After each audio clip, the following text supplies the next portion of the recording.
Terrorist attack జరుగుతుందని చెప్పి intelligence వర్గాలు హెచ్చరించినాయి, ఇంటెలిజెన్స్ రిపోర్ట్స్ ఉన్నాయి. జమ్మూ కాశ్మీర్ అనేది మన దేశానికి అవసరమైంది రక్షణ రీత్యా. ఇది మోడీ ఏదైతే అన్నాడో అది ప్రాక్టికల్గా సాధ్యం కాదనేది జనం అర్థం చేసుకోవాలి. ఇప్పుడు మళ్ళీ పాకిస్తాన్తో యుద్ధం మొదలవుతున్నది. యుద్ధం మొదలైనప్పుడు ఇక వీళ్ళు కొట్టుకుంటూ వెళ్ళిపోతారు. 3 సార్లు ఓడిపోయింది పాకిస్తాన్ మనతోనే.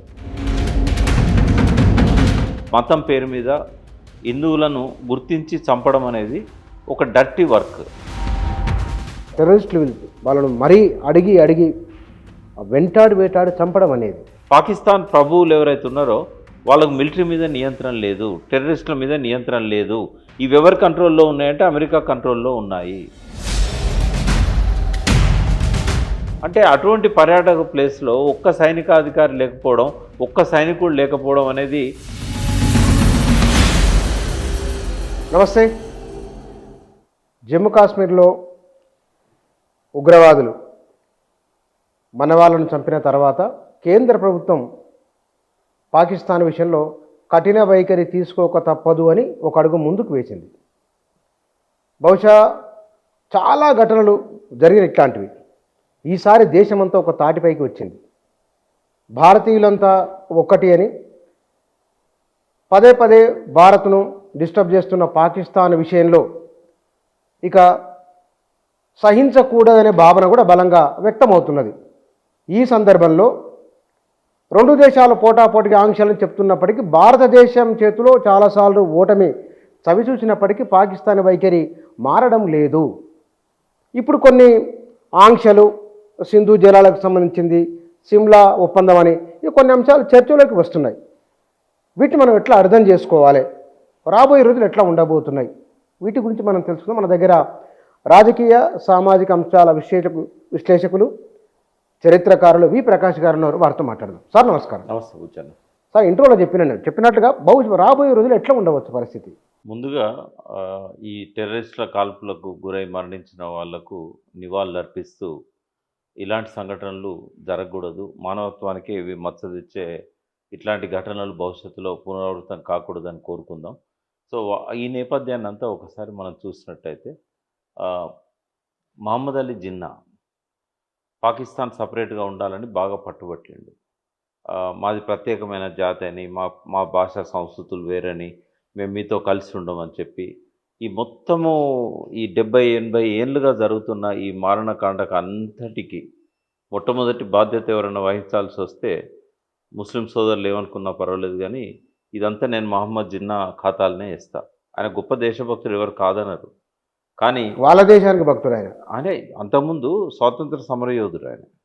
అంటే ఇండియన్ ఇండిపెండెన్స్ కోసం ఫైట్ చేసిన వాళ్ళల్లో ఆయన కూడా ఒక గొప్ప దేశభక్తుడు.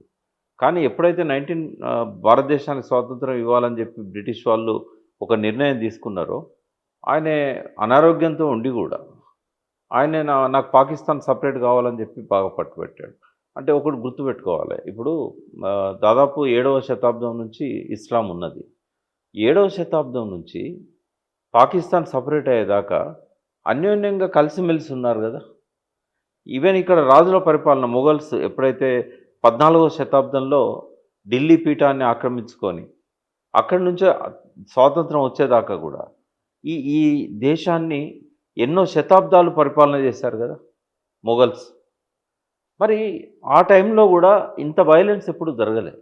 యుద్ధాలు జరిగేది, కాకతీయులకు మొఘల్స్ మధ్య, అక్కడి నుంచి వచ్చిన దాడి చేసిన మహమ్మద్ బిన్ తుగ్లకు ఇట్లాంటి వాళ్ళ మధ్య యుద్ధాలు జరిగినాయి. కానీ ప్రజల మధ్య ఎప్పుడు కూడా ఒక అన్యోన్యత. ఎక్కువ మంది హిందువులనే ముస్లిమ్స్గా కన్వర్ట్ చేశారు భారతదేశంలో. అయినా కూడా వైలెన్స్ అనేది, టెర్రరిజం అనేది, ఇట్లాంటి యాక్టివిటీస్ లేవు. ఈ పాకిస్తాన్ సపరేట్ కావడంతో కశ్మీర్ అనేది ఒక ఆరని చిచ్చులాగా, ఈ కశ్మీర్ శ్రీనగర్ మాకు కావాలంటే మాకు కావాలని చెప్పేసి అక్కడేమైందంటే హిందూ రాజు, ముస్లింలు ఎక్కువగా ఉన్న ప్రాంతం కాశ్మీర్. జమ్మూలో హిందువులు ఎక్కువగా ఉండేది, పండిట్స్. లడాక్ అనేసరికి అక్కడ కూడా ఎక్కువ ముస్లిం కమ్యూనిటీ ఉండేది. ఇదంతా కూడింది 3 ప్రాంతాలుగా ఉన్న ఈ జమ్మూ కాశ్మీర్. అయితే దీన్ని మాకు కావాలంటే మాకు కావాలని చెప్పేసి ఇద్దరు కొట్లాడిన సందర్భంగా బ్రిటిష్ వాళ్ళు ఇచ్చిన ఒక వెసులుబాటు, మీరు భారతదేశంతోనైనా ఉండొచ్చు, మీరు పాకిస్తాన్తోనైనా ఉండొచ్చు, మీరు ఇండిపెండెంట్గానైనా ఉండొచ్చు. సంస్థానాలన్నిటికీ అదే ఒక నిర్ణయం వాళ్ళు చెప్పారు. సో హైదరాబాద్ పెద్ద సంస్థానం. హైదరాబాద్ ఎటు కాకుండా మేము ఇండిపెండెంట్గా ఉంటామని చెప్పి డిక్లేర్ చేశారు. స్టాండ్ స్టిల్ అగ్రిమెంట్ అనేది నవంబర్ 29, 1947 నాడు అమలైంది. కానీ ఒక 1 ఇయర్ లోపే యుద్ధ వాతావరణం వచ్చేసి హైదరాబాద్ను భారత యూనియన్లో కలుపుకున్నారు. దానికి నిజాం కూడా తర్వాత కాలంలో సహకరించాడు. ఇది ఇక్కడ పోతే శ్రీనగర్కి వచ్చేసరికి హరిసింగ్ అక్కడ రాజు, ఆయన హిందూ, ఎక్కువ మంది ప్రజలు ముస్లిమ్స్. ఆయన భారతదేశంతో ఉండడానికి ఆయన సంతకం పెట్టాడు. జునాగఢ్లో కూడా ఇట్లాగే జరిగింది. ముస్లిం రాజు, హిందూ జనం. ఆ జునాగఢ్ వాళ్ళు గుజరాత్లో ఉంటుంది అది. ఆ జునాగఢ్ లాస్ట్కు పారిపోయింది రాజు పాకిస్తాన్కు. ఎందుకంటే హిందువులు ఒప్పుకోలేదు దానికి. ఇంటర్నల్ వార్ఫేర్ అయింది. అట్లా మొత్తం ఈ 3 సంస్థానాలకు సంబంధించిన స్టోరీ ఇది. అయితే ఆ రోజుల్లో వాళ్ళు ఏం చేశారంటే స్వాతంత్రం రాగానే యుద్ధం మొదలుపెట్టారు. ఈ భూమిని ఆక్రమించుకుందాం. హరిసింగ్ సంతకం పెట్టిన దాన్ని వాళ్ళు ఒప్పుకోలేదు, పాకిస్తాన్ వాళ్ళు. జిన్నా ఒప్పుకోలేదు. తర్వాత దాన్ని కలుపుకోవాలని ఒక యుద్ధం మొదలుపెట్టిండు. ఇక హిందువుల శవాలు అక్కడ నుంచి ట్రైన్లలో వచ్చేది, ముస్లింల శవాలు ఇక్కడ నుంచి శ్రీనగర్కు పోయేది. ఇదంతా ఏంటంటే కొన్ని వేల మంది ఆ మారణకాండలో చనిపోయారు. స్వాతంత్రం వచ్చిందని సంబరపడే పరిస్థితి కూడా భారతదేశానికి లేకుండా పోయింది జిన్నా చేసిన దానికి.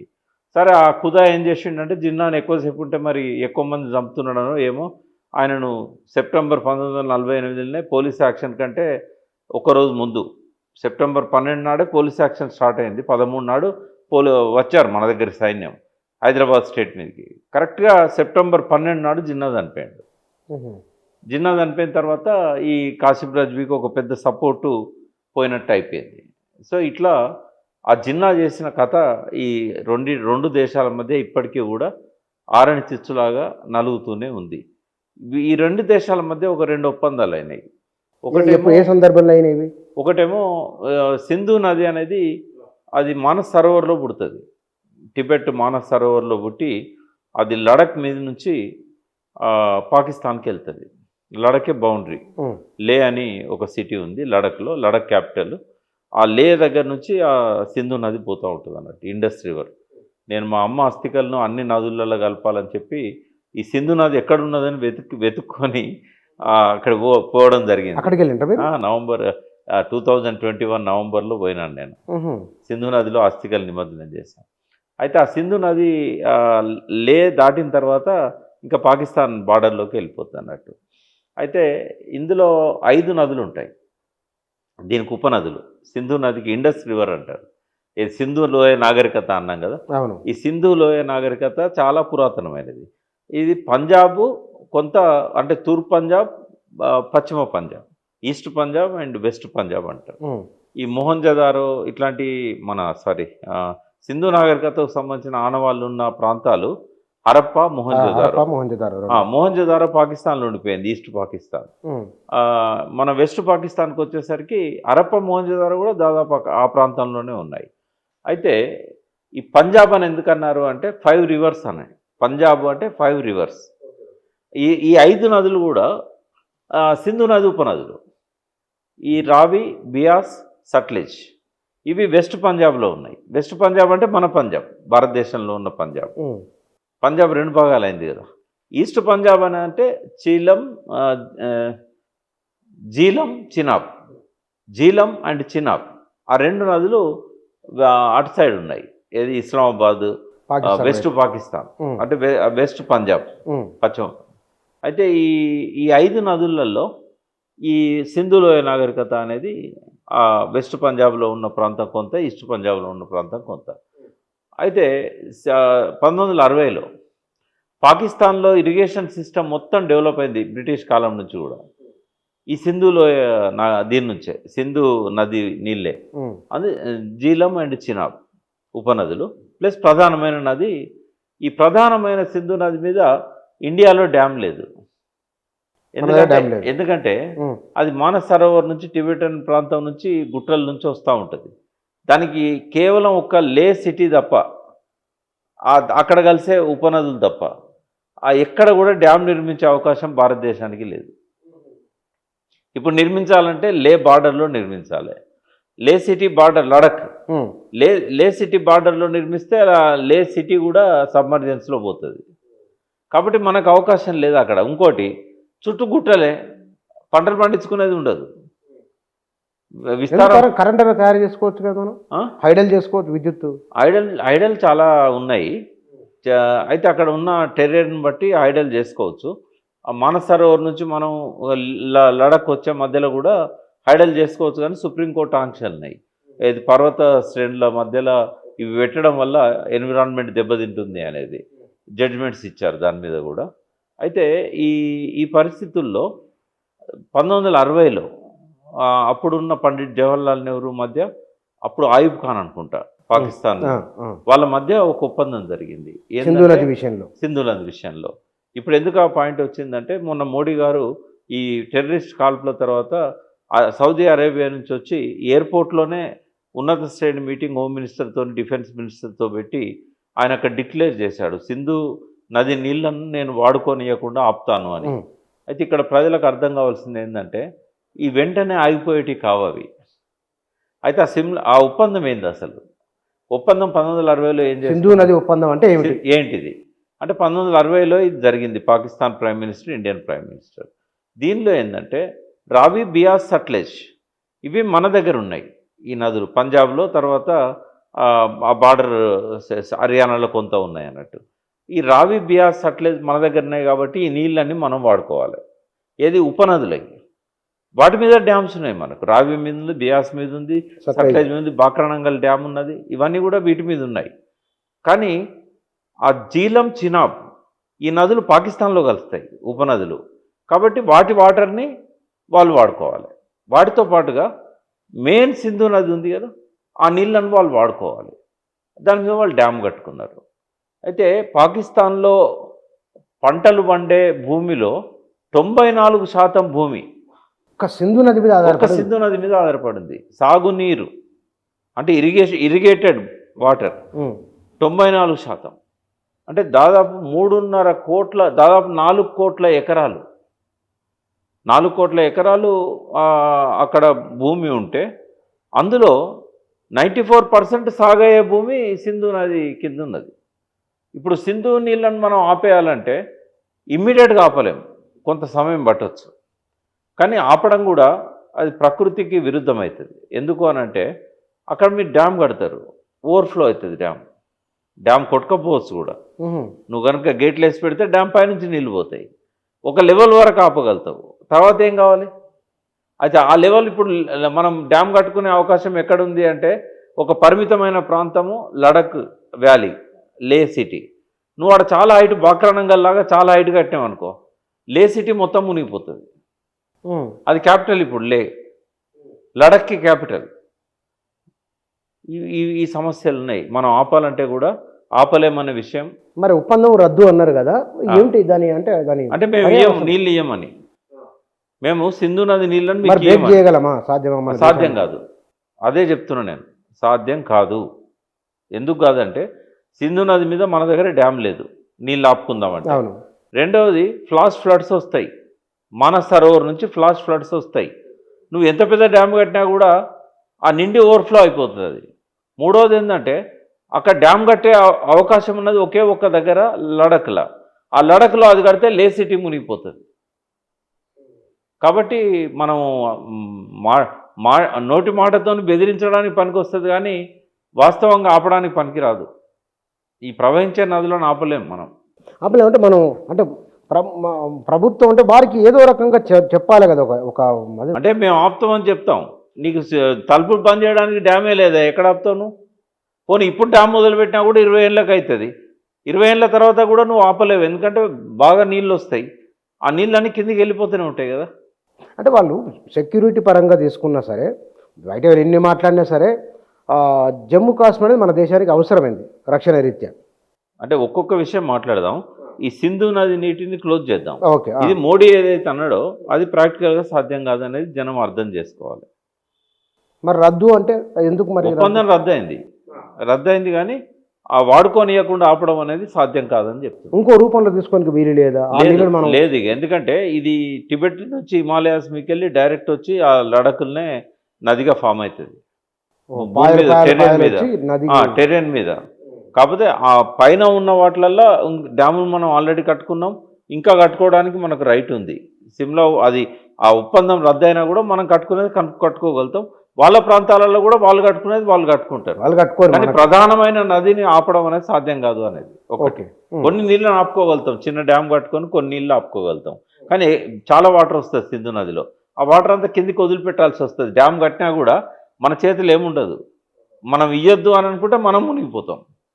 కాబట్టి ఇది ప్రాక్టికల్గా సాధ్యమయ్యేది కాదు. ఈ ఆప్షన్ చూద్దాం ఏమేమి ఉన్నాయి. పాకిస్తాన్ కట్టడి చేయడానికి ఏమేమి ఉన్నాయి మార్గాలు? సింధు నదిని అయితే ఆపలేము, ఆపలేము. అది సాధ్యం కాదు. ఒకవేళ ఆపగలిగినా కొద్ది మేరకు ఆపగలిగినా 20 ఏళ్ళు పడుతుంది ఆ డ్యామ్ కట్టి మనం ఆపడానికి. సెకండ్ పాయింట్, సిమ్లా ఒప్పందం రద్దు అని చెప్పి దీనికి అంటే మనం ఈ మాట చెప్పంగానే సింధు ఒప్పందం రద్దు అని మనం చెప్పంగానే సిమ్లా ఒప్పందం రద్దు అని వాళ్ళు చెప్పారు. సిమ్లా ఒప్పందం ఏంటిది తెలుసా? పాకిస్తాన్ బంగ్లాదేశ్ గొడవల సందర్భంగా బంగ్లాదేశ్ విముక్తి కోసం భారతదేశం జనరల్ మానిక్ షా ఆధ్వర్యంలో సైనిక చర్య చేసింది. చేసినప్పుడు ఏమైంది? బంగ్లాదేశ్ సపరేట్ అయింది, బంగ్లాదేశ్కు ఫ్రీడమ్ వచ్చింది, అన్ని దేశాలు గుర్తించినాయి. దానికి కేవలం ఇందిరాగాంధీ యొక్క చొరవ కారణం, ధైర్యం, చొరవ. ఎందుకంటే మానవత్వం కూడా. ఎందుకంటే వేల మందిని లక్షల మందిని చంపేస్తుండ్రాడ. ఇక రిస్క్ తీసుకొని పోయి వాళ్ళ ప్రాణాలు కాపాడాలని చెప్పి. దానివల్ల ఏమైందంటే లక్షలాది మంది ఆ బౌండరీ దాటి, గంగా నది దాటి, అక్కడ దాన్ని జమునా అంటాం, ఆ జమునా నది దాటి మన దేశంలోకి వచ్చారు కాందిశీకులుగా. లక్షల మంది బంగ్లాదేశీయులు. తర్వాత చిన్న పిల్లలను చూడకుండా కూడా వేల మందిని చంపేసిండ్రు. అక్కడ హిందూ ముస్లిం అని లేదు. బంగ్లాదేశీయులు ఎవరైతే పాకిస్తాన్కు వ్యతిరేకంగా ఉన్నారో అందరిని చంపేస్తా పోయిండ్రు. అయితే అటుపక్క బంగ్లాదేశ్ ఉంటుంది, ఇటుపక్క పాకిస్తాన్ ఉంటుంది, మధ్యలో భారతదేశం ఉంటుంది. విమానాలు పోవాలన్నా మన గగనతలం మీకెళ్ళే పోవాలి. కాబట్టి ఇందిరాగాంధీకి తప్పనిసరి అయింది చొరవ తీసుకోవడం.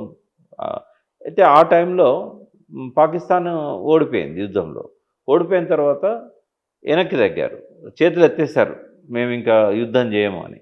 అయితే అప్పటికి మన వాళ్ళు పాకిస్తాన్లో 13,000 చదరపు కిలోమీటర్ల భూమిని ఆక్రమించిండ్రు మన సైన్యం. వాళ్ళ మిలిటరీని వెనక్కి పంపించుకుంటూ 13,000 చదరపు కిలోమీటర్లు. చాలా పెద్ద.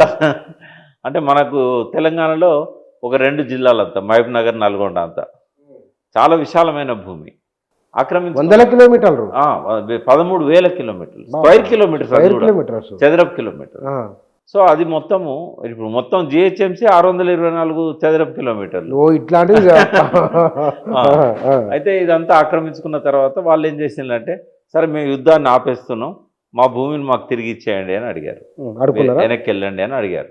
అడిగితే ఇందిరాగాంధీ ఏం చేసింది, మన లక్ష్యం పాకిస్తాన్ ఆక్రమించుకోవడం కాదు కదా, మన లక్ష్యం ఏంటంటే బంగ్లాదేశ్ను విముక్తి చేయడం, అక్కడ మాసకర్ని ఆపడం. కాబట్టి వాళ్ళ బుద్ధి చెప్పగలిగినాం, మనకెందుకు ఈ భూమి అని చెప్పి సిమ్లా ఒప్పందంలో ఆ భూమిని వదిలేసింది ఇందిరాగాంధీ. వదిలేసి ఏమన్నదంటే, బౌండరీ గీసుకుందాము, ఇప్పుడు మేము ఎంతైతే మీకు వదిలేసినామో అది బౌండరీ, మీ భూమిని మీరు తీసుకోండి, లైన్ ఆఫ్ కంట్రోల్ పెట్టుకొని వాళ్ళు అది చేశారు. ఇప్పుడు ఏమంటుంది కాశ్మీర్ అంటే, సిమ్లా ఒప్పందాన్ని రద్దు చేసుకుంటున్నాం అంటది.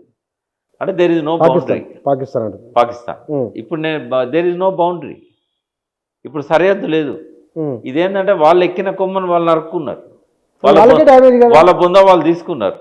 అంటే గంత తెలివింది వాళ్ళకి. ఇప్పుడు దేర్ ఇస్ నో బౌండరీ. ఇప్పుడు మళ్ళీ పాకిస్తాన్తో యుద్ధం మొదలవుతున్నది. యుద్ధం మొదలైనప్పుడు ఇక వీళ్ళు కొట్టుకుంటూ వెళ్ళిపోతారు. 3 సార్లు ఓడిపోయింది పాకిస్తాన్ మనతోనే. ఫస్ట్ 1962లో, 64లో మొదటిసారి, రెండోసారి 71లో, మూడోసారి కార్గిల్. 3 సార్లు ఓడిపోయింది. అయితే ఈ 3 సార్లు కూడా ఇప్పటికంటే చాలా గొప్ప పొజిషన్లో ఉండే పాకిస్తాన్, ఆర్థికంగా కానీ మిలిటరీ రీత్యా కానీ. ఇప్పుడు అత్యంత బలహీనంగా ఉంది. అయితే ఆ 3 భారతదేశం సంస్కృతి ఏంటంటే, ఏ దేశాన్ని ఆక్రమించుకోవడం అనేది భారతదేశ సంస్కృతి కాదు.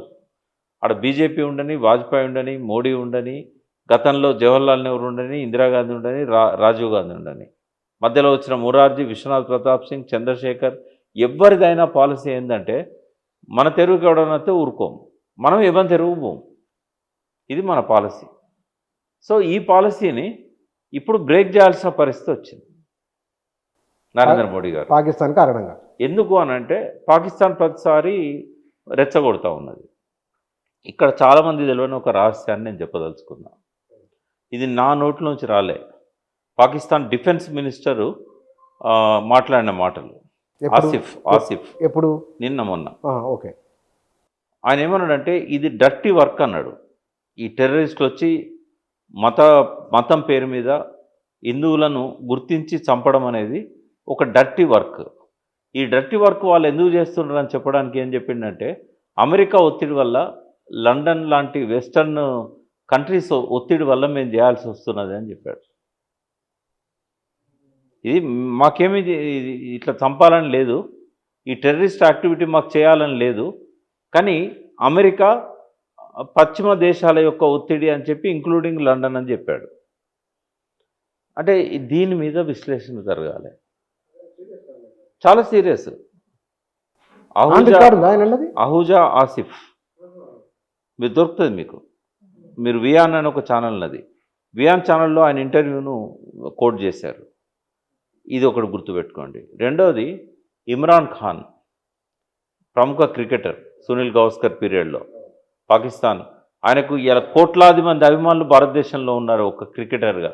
ఇమ్రాన్ ఖాన్ ఆడుతుంటే ఎంత అందమైన వ్యక్తి ఆయన, మంచి ఆటగాడు. భారతదేశంతో సఖ్యత నేర్పాలనుకున్న ఒకే ఒక పాక్ దేశం యొక్క ముద్దు బిడ్డ. ఈ యుద్ధాలు వద్దు, భారతదేశంతో మంచిగా ఉందాము అని చెప్పేసి చాలా ప్రయత్నం చేశాడు. అటువంటి వాళ్ళ జైల్లో పెట్టారు పాకిస్తాన్లో. ఆయన ప్రధానమంత్రిగా ఉన్నప్పుడు పాక్ అధ్యక్షుడు అనుకుంటా, పాక్ అధ్యక్షుడిగా ఉన్నప్పుడు ఆయన మాట్లాడిన మాటలు చెప్తాను నేను మీకు. అది కూడా ఆ టీవీ ఛానల్లో ప్రసారం చేశారు. మా దేశంలో 40,000 మంది టెర్రరిస్టులు ఉన్నారు, అల్ఖైదా వీళ్ళని ట్రైన్ చేసి మా దేశంలో డంపు చేసింది. అల్ఖైదా వాళ్ళు ట్రైన్ చేసిన వాళ్ళు 40,000 మంది మా దేశంలో ఉన్నారు. వీళ్లకు మా మిలిటరీ వాళ్ళకు సపోర్ట్ చేస్తున్నది. ఎవరో అన్నది కాదు, పాకిస్తాన్ అధ్యక్షుడు ఇమ్రాన్ ఖాన్ అన్నది 5 ఏళ్ల కింద. ఈ 40,000 మంది టెర్రరిస్టులలో లష్కర్-ఈ తోయిబా వాళ్ళు, జైషే మహమ్మద్ వాళ్ళు ఉన్నారు. అజర్ అని పేరేంది ఉన్నాడు టెర్రరిస్ట్, వాడిని అప్పుడు విడిపించుకొని పోయిన్లు, ఆయన పేరేదో. వీళ్ళంతా ఈ 40,000 మందిని పాకిస్తాన్ మిలిటరీ ట్రైన్ చేసి వాళ్ళతో సంబంధం కలిగి ఉంది అని చెప్పాడు. ఇప్పుడు చూడండి, ఈ రెండు డిఫెన్స్ మినిస్టర్ నిన్న మాట్లాడింది, పాకిస్తాన్ అధ్యక్షుడు అప్పుడు మాట్లాడింది, రెండు కలిపితే ఏమర్థమవుతున్నది? అమెరికా, పశ్చిమ దేశాలు తమ ఆయుధాలను అమ్ముకోవడానికి, భారత్ పాకిస్తాన్ మధ్య శాంతి లేకుండా చేయడానికి, టెర్రరిస్టులను ప్రోత్సహిస్తూ పాకిస్తాన్ మిలిటరీని వాళ్ళ కంట్రోల్లో పెట్టుకొని భారతదేశం మీద దాడులు చేయిస్తున్నది. కంక్లూజన్ రావచ్చు కదా. వాళ్ళ డిఫెన్స్ మినిస్టర్ అన్నది, వాళ్ళ ప్రైమ్ మినిస్టర్ అన్నది. వాళ్ళ మెయిన్ ఇన్కమ్ అమెరికాది ఆయుధాలు, ఫ్రాన్స్ది ఆయుధాలు, లండన్ది ఆయుధాలు, వాళ్ళ వ్యాపారం, వ్యాపారాలు. ఇప్పుడు 300 ఏళ్ల కింద, 250 ఏళ్ల కింద ప్రపంచాన్ని అంతా కవలించిన ఏవి బ్రిటిష్ ఫ్రాన్సే కదా, బ్రిటన్ ఫ్రాన్సే కదా. చిన్న దేశాలు కానీ ప్రపంచం మొత్తాన్ని వాళ్ళ చేతిలో పెట్టుకున్న రవి అస్తమించని సామ్రాజ్యాన్ని.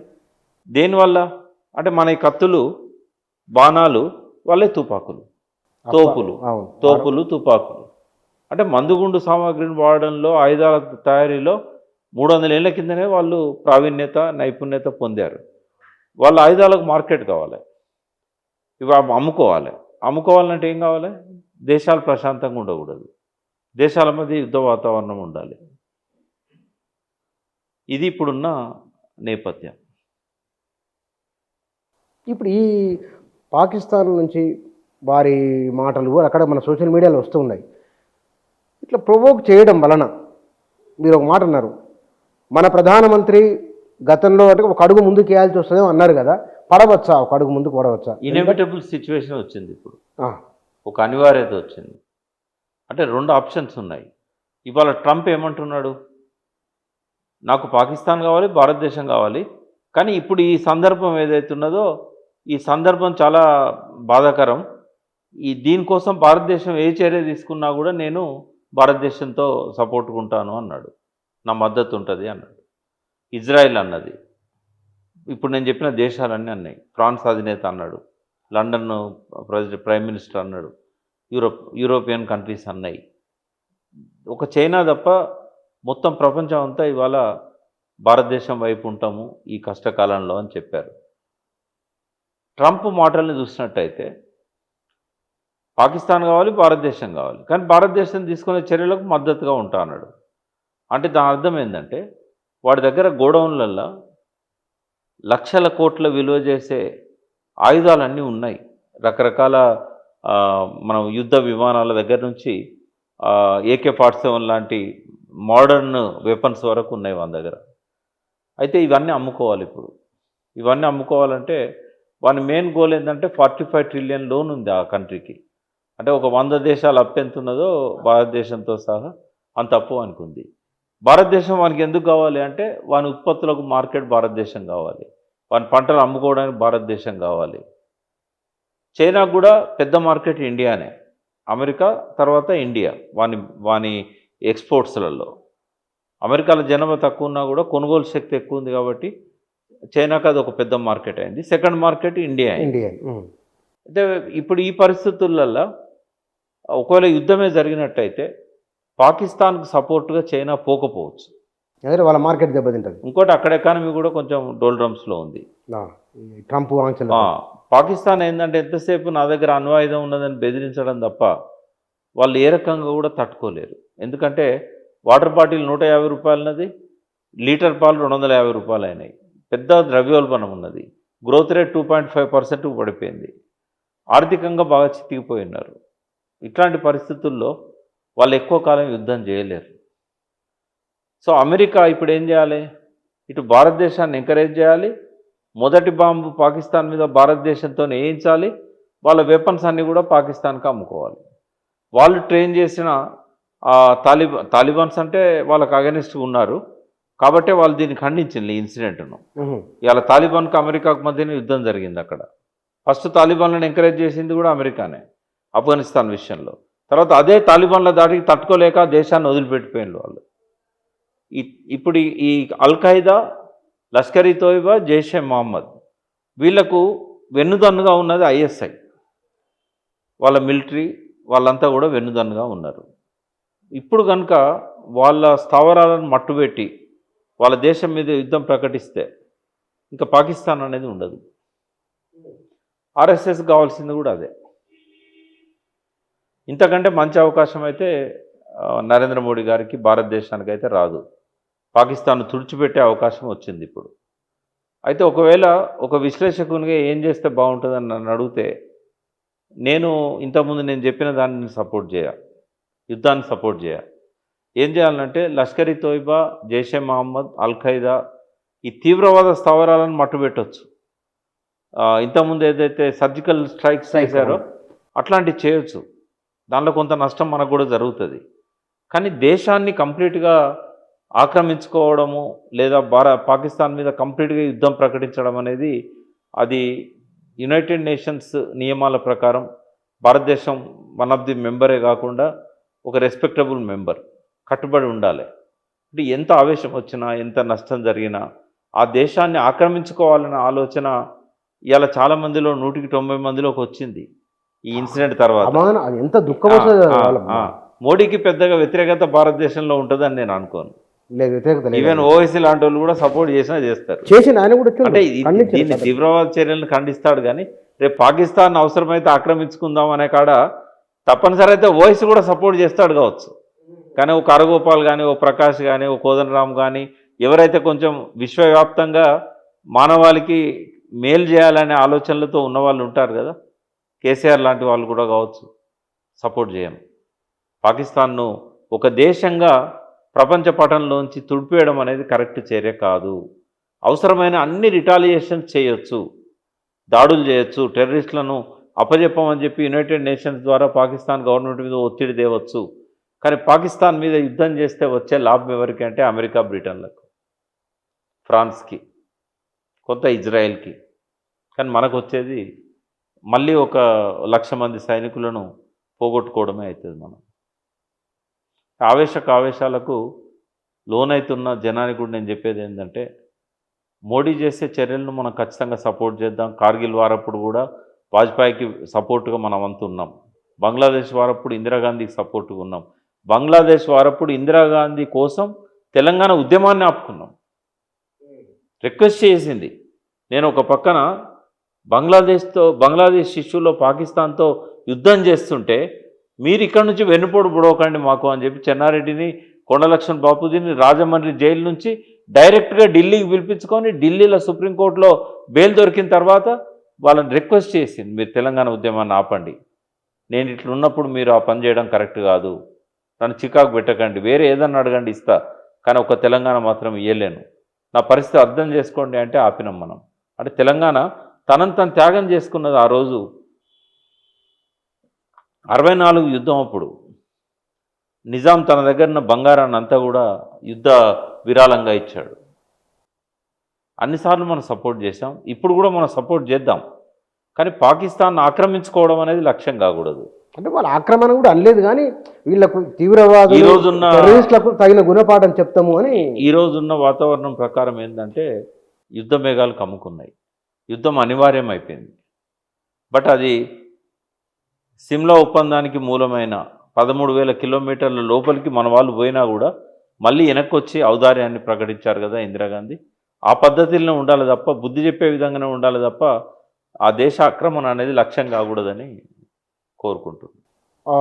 టెర్రరిస్టులు వాళ్ళను మరీ అడిగి వేటాడి చంపడం అనేది, ఆ ఘటన తర్వాత ఇంతకు ముందు ఇంత ఐక్యత దేశంలో కనబడలేదు. ఈసారి చూసిన ప్రతి ఒక్కరు బాధపడుతున్నారు. నరేంద్ర మోదీ వారన్న విషయాలలో ఎంతో కొంత వాళ్ళను భయపెట్టైనా సరే అదుపులో ఉంచి ఇది పద్ధతి కాదని చెప్పడానికి ఉన్న స్కోప్ ఉన్న అంశాలు ఇంకేమేమి ఉన్నాయి? అంటే మన చేతిలో ఉన్నది ఏంటంటే ప్రపంచవ్యాప్తంగా మద్దతు కూడా కట్టుకోవడం. ఒక చైనా తప్ప ఇప్పటికీ ప్రపంచవ్యాప్తంగా మద్దతు వచ్చింది. ఇండియాకే. తర్వాత అమెరికా, లండన్, ఫ్రాన్స్లను వాళ్ళు మేము పాకిస్తాన్కు ఒక్క ఆయుధం కూడా సప్లై చేయము అనే ఒక గ్యారంటీ తీసుకోవాలి. తీసుకుంటే పాకిస్తాన్ మీద యుద్ధం చేయాల్సిన అవసరమే లేదు, వాళ్ళే వెనకవు తగ్గుతారు. వాళ్ళ సపోర్ట్తోని వీళ్ళు రెచ్చిపోతుండ్రని మనం అనుకున్నాం, కానీ వాళ్ళే మాతో చేయిస్తుండ్రని చెప్పి ఇవాళ అహుజా ఆసిఫ్ అన్నాడు, డిఫెన్స్ మినిస్టర్ ఆఫ్ పాకిస్తాన్. ఇప్పుడు రహస్యం పట్టబయలైంది కదా. కాబట్టి మనకు ఎదురుగా శత్రువుగా పాకిస్తాన్ కనబడుతుంది, కానీ అరాచక చర్యలన్నీ చేయిస్తున్నది 3 దేశాలు అనేది మనకు వాళ్ళు చెప్పిన విషయం. ఇది నమ్మాల్సి వస్తుంది. స్వయంగా వాళ్ళే డర్టీ వర్క్ అన్నాడు ఆయన. ఈ మొన్న జరిగిన దాన్ని ఆయనేం సమర్థించలే. ఇది డర్టీ వర్క్ టెర్రరిస్టులు చేసింది, బట్ వాళ్ళు చేయిస్తున్నారని చెప్పాడు. దీని అర్థం ఏంటంటే పాకిస్తాన్ ప్రభువులు ఎవరైతే ఉన్నారో వాళ్ళకు మిలిటరీ మీద నియంత్రణ లేదు, టెర్రరిస్టుల మీద నియంత్రణ లేదు. ఇవి ఎవరి కంట్రోల్లో ఉన్నాయంటే అమెరికా కంట్రోల్లో ఉన్నాయి. వాళ్ళ చేతుల్లోకి నేరుగా వస్తున్న ఆయుధాలు కూడా పాకిస్తానీ కాకపోవచ్చు, త్రూ అమెరికా నుంచి వస్తుండొచ్చు. ఐఎస్ఐ కంప్లీట్గా అమెరికా కంట్రోల్లోకి వెళ్ళిపోయింది. అమెరికాను ఆంక్షలు పెట్టాలి. ఈ చర్చ కొనసాగిద్దాం తర్వాత కానీ కాలం. అంటే మనల్ని అమెరికా దూరం చేసుకోదు కదా. ఇప్పుడు ఎట్లా తీసుకున్నా ఇండియా లేకుండా నేనేమంటున్నా, మనకు అమెరికాతో లేకున్నా మనం బతకగలుగుతాం. ఎస్, అమెరికాకు మనం కావాలి, ఎందుకంటే మనది ఎక్కువ మంది 140 కోట్ల జనం ఉన్న కంట్రీ. వాళ్ళ వస్తువులు అమ్ముకోవాలంటే ఎక్కడ అమ్ముకుంటారు? అమెరికాలో 5 రెట్లు ఎక్కువ భూమి ఉంది మనకంటే. ఆ భూమిలో పండిన పంటలను ఎక్కడ అమ్ముకోవాలి వాడు? తర్వాత సూపర్ పవర్గా ఉండాలంటే ఇండియా సపోర్ట్ వాళ్ళకు ఉండాలి. ఇండియాని వాళ్ళు కంట్రోల్ చేయాలనుకుంటారు, ప్రపంచం మొత్తాన్ని కంట్రోల్ చేయాలనుకుంటారు. చైనాకేమో దురుద్దేశాలు ఉండవు మనలాగానే. మా తెరువుకి ఎవడని వస్తే మేము ఊరుకోము, మేము ఎవరి తెరువు పోవు అనేది చైనా ఉంది, అందుకే డెవలప్ అయింది చైనా. అమెరికా వాడు అట్లా కాదు కదా, మేము నాశనమైనా పర్వాలేదు కానీ ఇంకొకరిని మాత్రం మేము సుఖంగా ఉండనియం. వాడి దౌర్భాగ్యం ఏంటంటే ఒక 37 కుటుంబాలు మొత్తం అమెరికాను కంట్రోల్ చేస్తున్నాయి. 37 కుటుంబాలు అంతే. ఎవడు ప్రైమ్ మినిస్టర్ కావాలో వాళ్ళే డిసైడ్ చేస్తారు, ఏ పార్టీ అధికారంలోకి రావాలో వాళ్ళే డిసైడ్ చేస్తారు. ఈ రసాయనిక ఆయుధాల ద్వారా ఎంతమందిని చంపాలి ప్రపంచంలో అనేది అమెరికానే డిసైడ్ చేస్తుంది. ఆ 37 కుటుంబాలే చేస్తాయి. సరే, కాలం నిర్ణయిస్తుంది భవిష్యత్తు ఎట్లుంటుందో. కానీ మోడీ గారు అమెరికాతో కూడా కటువుగా ఉండకపోతే, కేవలం పాకిస్తాన్నే టార్గెట్ చేసినట్టయితే అనుకున్న ఫలితాలు రావు. ఇప్పుడు ఆయన వాళ్ళు ఏం చేసినా కూడా భారతదేశం అంతా, ప్రపంచం అంతా ఆయనతో ఉంటుంది. కానీ సంయమనం అనేది ఆయనకు కూడా కొంత సంయమనం అనేది అవసరం. కానీ ఆయన ఎందుకో చాలా వెంటనే యాక్షన్ ఆయన ఫ్లైట్ ఇవాళ ఉన్న సిచ్యువేషన్ అది కదా, అంత సీరియస్గా ఇవాళ ఉన్న సిచ్యువేషన్ అది. అదే నరేంద్ర మోదీ వెంట దేశం తప్పకుండా నిలబడుతుంది, ఉండాలి. ఒకటే తీరాలి. ఒక్క బాధాకరం ఏంటంటే ఆర్టికల్ 370 తీసేసిన తర్వాత టీఆర్ఎఫ్ అనే సంస్థ పుట్టింది. ఈ టీఆర్ఎఫ్ అనేది ఏదైతుందో కేవలం ఈ కక్షతో పుట్టింది. ఇది కూడా ఇప్పుడు నేను చెప్పిన ఈ జైషే మహమ్మద్, అల్ ఖైదా వాళ్ళ కంటిన్యూయేషనే. అయితే ఈ సంస్థ ఎప్పుడైతే పుట్టిందో ఈ సంస్థ కార్యకలాపాలను మన వాళ్ళు చాలా సీరియస్గా నిఘా పెట్టి చూస్తున్నారు. దీని అనుకున్నది కూడా ఐఎస్ఐ. అయితే అక్కడ టెర్రరిస్టులకును ప్రభుత్వ మిలిటరీ అండ్ ఇంటెలిజెన్స్ మధ్యలో విభజన లేదు, అందరూ ఒక్కటే. ఆడ టెర్రరిస్టులు ఒక వింగ్, వాళ్ళకి ఐఎస్ఐకి ఒక వింగ్. అయితే ఈ ప్రెసిడెంట్ కంట్రోల్లో కూడా లేరు, వాళ్ళు డిఫెన్స్ మినిస్టర్ కంట్రోల్లో కూడా లేరు. అయితే వాళ్ళ విషయంలో ఏంటంటే టీఆర్ఎఫ్ విషయంలో కొంత అజాగ్రత్తగా ఉన్నదేమో అని అనిపిస్తున్నది. మనకు కూడా రా ఉంది, రీసెర్చ్ అనాలిసిస్ వింగ్ మనకు ఉంటుంది. తర్వాత ఆయన ఉన్నాడు కదా డిఫెన్స్ అడ్వైజర్, చాలా పేరున్న వాళ్ళు ఉన్నారు. కానీ వాళ్ళు ఎందుకో ఇవాళ లిటిల్ స్విట్జర్లాండ్ అనో ఒకటి స్విట్జర్లాండ్ లాంటి ప్రాంతం అనో అక్కడ ఒక పేరు ఉంది కదా, యాత్రికులు అందరూ కూడా దానికి పోవాలనుకుంటారు. శ్రీనగర్ పోయిన వాళ్ళు, శ్రీనగర్ చాలా దగ్గరలో ఉంటుంది అది. అయితే దానికి పైకి పోవడానికి అక్కడ ఏ రకమైన ఏర్పాట్లు లేవు. రాళ్ళల్లో రప్పలల్లో నడుచుకుంటూ పోవాలి, కాళ్ళని బలిగిపోతూ ఉంటాయి. లేదు అని అంటే గుర్రాల మీద పోవాలి. కనీసం ఇప్పటివరకు ఆ రోడ్డు కూడా ఏర్పాటు చేయలేదు. అయితే అటుపక్కన హిమాలయాస్ ఉంటాయి. హిమాలయాస్కును ఈ ఏదైతే ప్లేన్ ఏరియా ఉంటుందో దాని మధ్యలో ఆల్పైన్ ట్రీస్ ఉంటాయి, చాలా పెద్ద పెద్ద వృక్షాలు ఉంటాయి. అలాగే ఎవరు వస్తున్నారు అనేది కూడా కనబడదు మనకు. అయితే వాళ్ళు ఆ దారెంబడి వచ్చిండ్రు, వాళ్ళు ఆ దారెంబడి వచ్చి అటాక్ చేశారు. కనీసం ఆ ఇన్ఫర్మేషను పోలీసులకు రావడానికి 20-25 నిమిషాలు పట్టింది. అక్కడి నుంచి పరిగెత్తుకుంటా గుర్రాలను తీసుకుపోయిన పిల్లలు ఉన్నారు కదా, ఆ పిల్లలు పరిగెత్తుకుంటూ వచ్చి సైన్యానికి చెప్పారు ఇక్కడ మారణహోమం జరుగుతుందని. మళ్ళీ వీళ్ళు పోయేసరికి మళ్ళీ ఒక 20-25 నిమిషాలు పట్టింది. అంటే టోటల్ 1 అవర్ అయిందన్నట్టు. అంటే అటువంటి పర్యాటక ప్లేస్లో ఒక్క సైనికాధికారి లేకపోవడం, ఒక్క సైనికుడు లేకపోవడం అనేది మోడీ గారి వైఫల్యం కిందికి వస్తుంది. బీజేపీ సోదరులు, ఆర్ఎస్ఎస్ సోదరులు బాధపడ్డా పర్వాలేదు, కానీ ఇంతమంది చావడంలో మన పాత్ర కూడా కొంత ఉన్నదనేది వాళ్ళు గుర్తించాల్సిన అవసరం ఉంది. అంటే టెర్రరిస్ట్ అటాక్ జరుగుతుందని చెప్పి ఇంటెలిజెన్స్ వర్గాలు హెచ్చరించినాయి, ఇంటెలిజెన్స్ రిపోర్ట్స్ ఉన్నాయి. ఎందుకు పంపలేదు అక్కడ, ఆర్మీని ఎందుకు పెట్టలేదు? కనీసం ఒక ఆర్మీ వెహికల్స్ పోవడానికి రోడ్ ఎందుకు వేయలేదు? ఆర్మీ వాళ్ళు ఉంటే ఇంత జరిగేది. 5 ఏళ్ల కింద నుంచి నీకు రోడ్ ఎందుకు వేయలేదు పైకి? మరి దాన్ని ఒక టూరిజం ప్లేస్గా ఎందుకు ప్రచారం చేశారు? మోడీ గారి మీద నమ్మకంతో పోయినామని చెప్పారు చనిపోయిన వాళ్ళు. నీకు ఇంకొకటి చెప్తా, ఇవాళ శ్రీనగర్ హోటళ్లలో 80 మంది తెలంగాణ వాళ్ళు, పర్టికులర్గా కపిల్ చిట్ ఫండ్ ఏజెంట్లు, కపిల్ చిట్ ఫండ్ మేనేజర్లు, వాళ్ళంతా ఒకరోజు ఆలస్యం అయితే అక్కడ పోయేవాళ్ళు. పహల్గాం పోవాలనేది వాళ్ళ ప్రోగ్రాంలో ఉంది. ఇప్పుడు కర్ఫ్యూ ఉండడంతో శ్రీనగర్ హోటళ్లలో బందీలు అయి ఉన్నారు, వాళ్ళు బయటకు రాలేని పరిస్థితి. ఒక్కరోజు ఆలస్యంగా ఈ దాడి జరిగితే 80 మంది తెలంగాణ వాళ్ళల్లో కనీసం 50 మంది మగవాళ్ళు చచ్చిపోయారు. అంటే ఇది వైఫల్యం కాదా? అంటే ఇప్పుడు ఈ కష్టకాలంలో మోడీని విమర్శిస్తే కొంతమంది బాధ అనిపించవచ్చు, కానీ నేను విశ్లేషకుడిని, నేను రెండు కూడా చేయాలి, అది చేయాలి, ఇది చేయాలి. కాబట్టి ఇటువంటి లూప్ హోల్స్ ఉండకుండా మోడీ గారు దీని నుంచి గుణపాఠం తీసుకొని ఎక్కడెక్కడైతే టూరిజం ప్లేసెస్ ఉన్నాయో మళ్ళీ కాన్ఫిడెన్స్ క్రియేట్ చేసే విధంగా ఆడ మిలిటరీ రక్షణ అనేది ఉండాలి అనేది వారికి నేను కోరుతున్నాను. Thank you. Thank you. ఈ 2-3 రోజుల నుంచి జరిగిన పరిణామాలు, ఆ పరిణామాల పర్యవసానాలు ఎట్లా ఉండవచ్చు అనే అంశాలకు సంబంధించి విశ్లేషణ ఇది వారిది. Thank you.